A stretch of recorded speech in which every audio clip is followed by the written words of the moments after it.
جب تمام امور کا فیصلہ میدان محشر میں ہو چکا ہوگا تو شیطان کہے گا کہ ان اللہ وعدکم وعد الحق، اے لوگو تم سے تمہارے اللہ نے ایک سچا وعدہ کیا تھا۔ یہ شیطان کہے گا میدان محشر میں، لوگوں سے کہے گا کہ تمہارے اللہ نے تم سے ایک بہت پکا سچا حق وعدہ کیا تھا، اور اللہ نے اپنا وہ وعدہ اپنے نبیوں کے ذریعہ، اپنے رسولوں کے ذریعہ تم تک پہنچوا بھی دیا تھا۔ اللہ کے نبیوں نے، اللہ کے رسولوں نے تم تک اللہ کا وہ سچا وعدہ پہنچایا تھا۔ وہ سچا وعدہ ہمارے اور آپ کے پاس بھی پہنچا ہے قرآن اور حدیث کے حوالے سے۔ قرآن و حدیث میں اللہ کے سچے وعدے مذکور ہیں۔ ایسا نہیں کہ اللہ تعالیٰ نے حقائق کو چھپا کے رکھا ہو۔ ان اللہ وعدکم وعد الحق، یہ شیطان کی گفتگو ہوگی قیامت کے دن میدان محشر میں۔ اللہ نے اس کو نقل کیا ہے کہ شیطان اپنے متبعین سے کہے گا، اپنے ماننے والوں سے کہے گا، ان اللہ وعدکم وعد الحق، اے لوگو تم سے تمہارے اللہ نے ایک سچا حق وعدہ کیا تھا۔ ووعدتکم، ایک وعدہ میں نے بھی تم سے کیا تھا۔ دیکھیے تقابل، شیطان اپنے آپ کو بری نہیں بتا رہا ہے فی الحال، وہ کہہ رہا ہے کہ تم سے تمہارے رب نے ایک وعدہ کیا تھا، وہ وعدہ حق تھا۔ ووعدتکم، میں نے بھی تم سے ایک وعدہ کیا تھا، یہ کر لو ایسا ملے گا، ایسا کام کرو بڑا سکون ملے گا، لذتوں کی شہوانی باتوں کو میں نے تمہارے سامنے رکھا تھا، میں نے تم سے ایک وعدہ کیا تھا، لیکن میرے وعدوں کی کیا حیثیت ہے اللہ کے وعدے کے سامنے؟ میرے وعدے کی کیا حیثیت ہے حق وعدے کے سامنے؟ میں نے تم سے کیا، میں نے اس کے خلاف میں کوئی سچائی تھوڑی نہ کی، اس کی ہونی تھی، میں نے خلاف ورزی کی تم سے، جو میں نے تم سے وعدہ کیا تھا اس کو میں نے پورا نہیں کیا۔ میرے وعدے کا پکا حق تم نے اپنے کے حق وعدے، اپنے سچے وعدے کی کھلاتا تھا، جو تھا، جو تمہاری زندگی کو کیا کرتا ہواؤں میں آکسیجن کے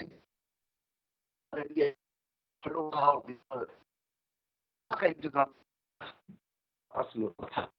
میں اپنے حقیقی رب کے حقیقی کو کیوں تسلیم نہیں کیا؟ تمہیں تو چاہیے تھا کہ اپنے رب کے وعدے کو مانتے اور میرے وعدے کو بالکل نہ مانتے۔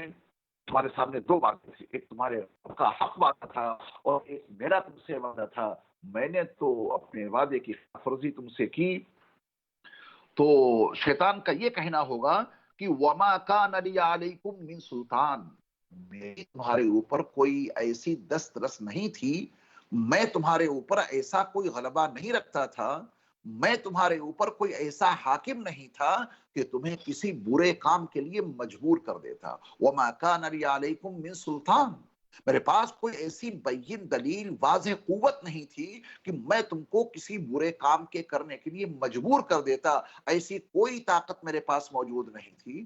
الا ان دعوتکم، بس یہ کہ میں نے تم کو دعوت دی، میں نے تمہارے دل میں وسوسہ ڈالا، میں نے تم کو برے کام کے لیے بلا لیا، تم کو برے کام کی دعوت دے دی، بس جب تم لی، تم نے میری دعوت قبول کر لی۔ کیوں قبول کر لی؟ یہ تمہارا اپنا فعل ہے۔ تمہارے سامنے اللہ کا پیغام بھی موجود تھا، تمہارے سامنے تمہارے رب کا وعدہ حق موجود تھا، تمہارے سامنے اللہ کے نبیوں، اللہ کے رسولوں کا واضح پیغام موجود تھا، تمہیں بتایا گیا تھا کہ کن اعمال کی بنیاد پہ تم کو جنت ملے گی، اور تمہیں یہ بھی بتایا گیا تھا کہ کن برے اعمال کے نتیجے میں تم کو جہنم میں جھونکا جائے گا۔ تمہیں بہت واضح طور پہ سمجھا دیا گیا تھا، اللہ نے تم کو اپنے رسولوں کے ذریعہ اور اپنے نبیوں کے ذریعہ یہ پیغام بہت واضح طور پر پہنچا دیا تھا کہ تمہارے وہ کون سے عقائد ہیں جو تم کو جنت میں لے جائیں گے، اور وہ تمہارے کون سے نظریات ہیں جس کی بنیاد پہ تم کو جہنم میں جھونکا جائے گا۔ کیا اللہ کے نبی اور اللہ کے رسول حضرت محمد صلی اللہ علیہ وسلم نے یہ حقائق تم تک نہیں پہنچائے تھے؟ یقیناً پہنچائے تھے۔ اللہ نے قرآن کی حفاظت کا وعدہ کیا، اس کی تفسیر احادیث کی حفاظت کا وعدہ کیا، اور یہ اللہ کا واضح پیغام رسول علیہ الصلوۃ والسلام کی واضح ہدایات تمہارے سامنے موجود تھی، تو تم نے میری بات کیوں مانی؟ میں نے تمہیں کسی برے کام کے کرنے پر مجبور نہیں کیا، کیونکہ مجبور کرنے اور برے کام پر مجبوراً تمہیں عمل کرنے کی قوت اور طاقت ہی میرے پاس موجود نہیں تھی۔ وما کان لی علیکم من سلطان، میں زبردستی کسی برے کام میں دھکیل دیتا، میرے پاس یہ اختیار ہی نہیں تھا، مجھے اس بات کی اتھارٹی نہیں تھی کہ میں تم کو مجبور کر دیتا کسی برے کام کے لیے۔ بس میں نے تم کو دعوت دی، بلایا تھا کہ یہ کام کر لو برا، وہ تم نے کر لیا۔ میری بات تو تم نے مان لی، فاستجبتم لی، تم نے میری بات کیوں مانی؟ تم نے میری بات مانی اور اپنے اللہ کی بات نہیں مانی، اللہ کے رسولوں کی بات نہیں مانی، اللہ کے نبیوں کی بات نہیں مانی، اللہ کے نیک اور صالح بندوں کی بات نہیں مانی۔ قرآن تمہارے سامنے واضح طور پر، بین طور پر تمام حقائق لیے ہوئے موجود تھا، تم نے قرآن کی بات نہیں مانی۔ احادیث مبارکہ تمہارے سامنے بین طور پر موجود تھیں، تم نے احادیث مبارکہ کی ہدایات پہ عمل نہیں کیا۔ میری بات تم نے کیوں مان لی؟ میں نے تم کو کھلایا پلایا نہیں، میں تمہارا رب نہیں، میں تو ابلیس ہوں۔ میں نے تم کو چند باتیں بتائیں اور دعوت دی، تم نے میری بات مان لی اور اپنے اللہ کی بات نہیں مانی۔ فاستجبتم لی، تم نے میری دعوت تو قبول کر لی، اپنے اللہ کی دعوت کیوں نہیں مانی؟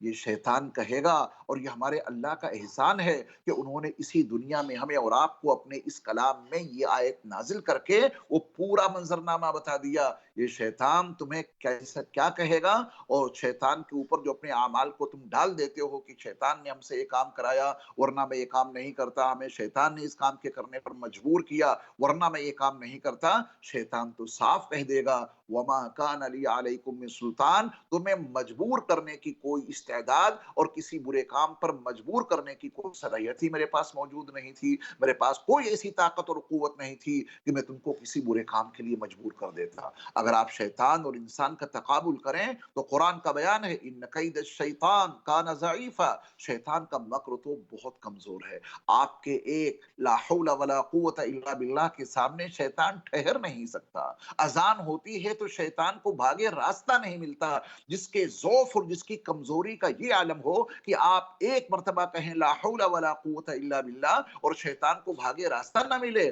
وہ آپ سے بہت دور چلا جائے۔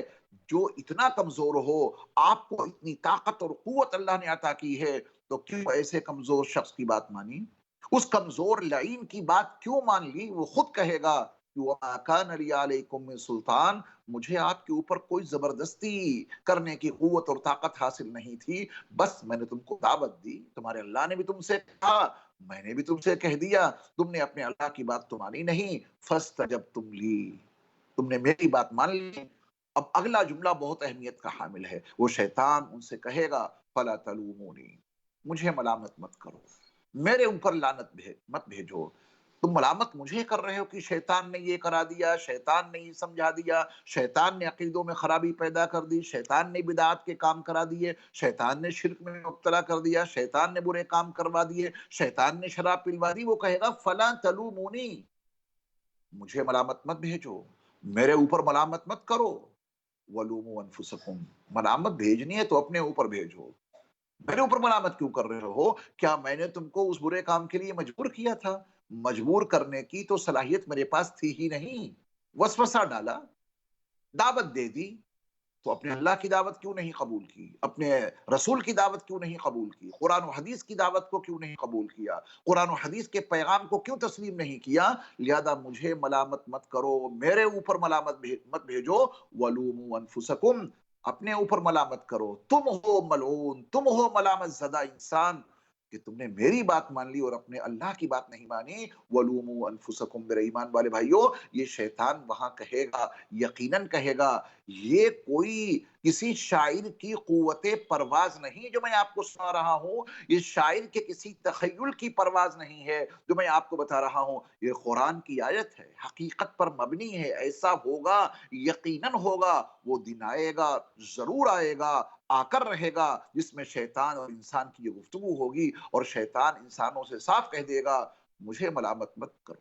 میرے اوپر ملامت مت کرو، وَلُومُوا أَنفُسَكُمْ، اپنے اوپر ملامت کرو، ما انا بمصرخکم، میں تم کو بچا نہیں سکتا، وما انتم بمصرخی، اور تم بھی مجھے نہیں بچا سکتے۔ اب تو اللہ کا جو فیصلہ ہو گیا ہے وہ وہی ہوگا، میں تمہارے کسی کام آج نہیں آ سکتا، تم بھی میرے کام نہیں آ سکتے۔ اور سنو، انی کفرت بما اشرکتمون من قبل، اس سے پہلے تم نے مجھے عنوان بنا کر جو بھی شرک کیا آج میں اس کا منکر ہوں۔ میں تمہارے شرک کو تسلیم ہی نہیں کرتا، میں تمہارے شرک کا صاف انکار کر رہا ہوں۔ تم نے مجھے عنوان بنا کر جو بھی شرک کیا، اللہ کی ذات میں شرک کیا ہو، اللہ کی صفات میں شرک کیا ہو، اللہ کی صفات کے تقاضوں میں شرک کیا ہو، شرک جلی کیا ہو یا شرک خفی کیا ہو، میں تمہارے ہر طرح کے شرک سے بیزار ہوں۔ انی کفرت بما اشرکتمون من قبل ان الظالمین لہم عذاب علیم۔ یہ ظالم لوگ ہیں جو شیطان کی پیروی کرتے ہیں، یہ ظالم لوگ ہیں جو شیطان کا اتباع کرتے ہیں۔ حقیقت یہ ہے کہ ظالم لوگوں کے لیے دردناک عذاب ہے، بہت ہی تکلیف دہ عذاب ہوگا ان لوگوں کے لیے کہ جو ظلم کرتے ہیں، جو شرک کرتے ہیں، بدعات کرتے ہیں اور اللہ کے احکام، نبی صلی اللہ علیہ وسلم کے طریقوں کے خلاف زندگی گزارتے ہیں۔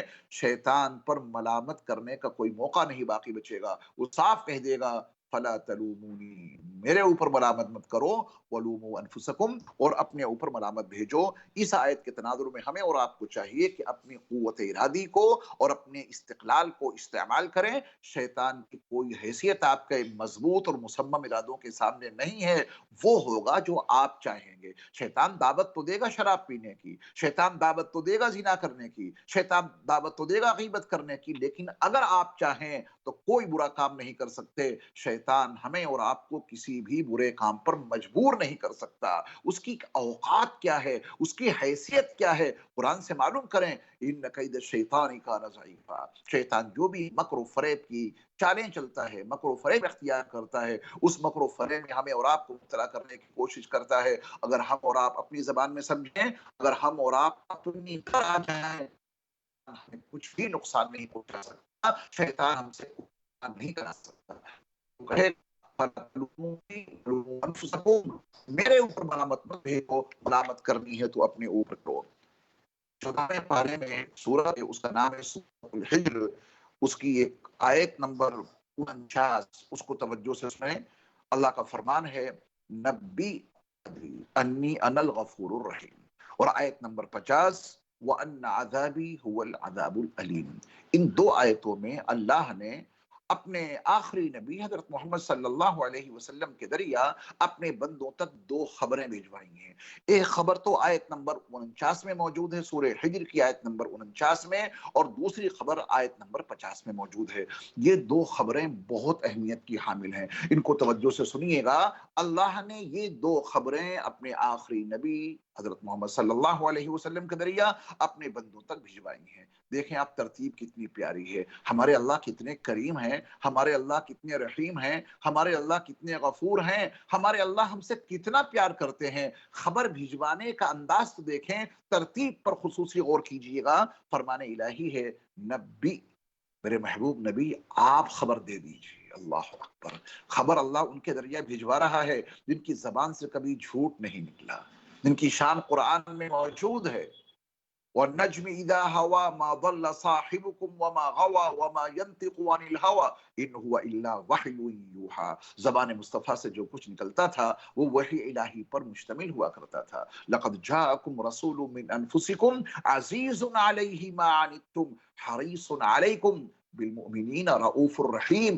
اس عظیم شان کے حامل نبی آخر الزمان حضرت محمد صلی اللہ علیہ وسلم ہیں، اور اللہ اپنے نبی کے ذریعہ یہ خبر بھجوا رہا ہے نبی عبادی، میرے محبوب نبی آپ میرے بندوں تک یہ خبر پہنچا دیجئے، خبر پہنچا دیجئے، آپ خبر دے دیجئے میرے بندوں کو، خبر یہ پہنچا دیجئے انی انا الغفور الرحیم، بے شک میں بہت مغفرت کرنے والا، بہت رحم کرنے والا ہوں۔ یہ خبر بھیجیے ہمارے اور آپ کے رب نے ہم تک، اور آپ تک بھیجیے۔ ہم اور آپ اللہ کے بندے ہیں نا، ہم اور آپ اللہ کے بندوں میں شامل ہیں، اور اللہ نے اپنے آخری نبی حضرت محمد صلی اللہ علیہ وسلم کے ذریعہ یہ خبر اپنے بندوں تک پہنچوائی ہے، ہم تک اور آپ تک یہ خبر بھیجوائی ہے اپنے نبی کے ذریعہ۔ میرے بندوں کو بتا دیجئے انی انا الغفور الرحیم، بے شک میں بڑی مغفرت کرنے والا، بڑا رحم کرنے والا ہوں۔ تم نے کتنے ہی گناہ کیوں نہ کیے ہوں، کبھی میری رحمت سے مایوس نہ ہو جانا، میں بڑی مغفرت کرنے والا ہوں۔ تمہارے کتنے ہی گناہ کیوں نہ ہو، زمین سے آسمان تک کا خلا تمہارے گناہوں سے کیوں نہ بھر جائے، تم پھر بھی میری رحمت سے کبھی مایوس مت ہونا، میں بڑی مغفرت کرنے والا، بڑا رحم کرنے والا ہوں۔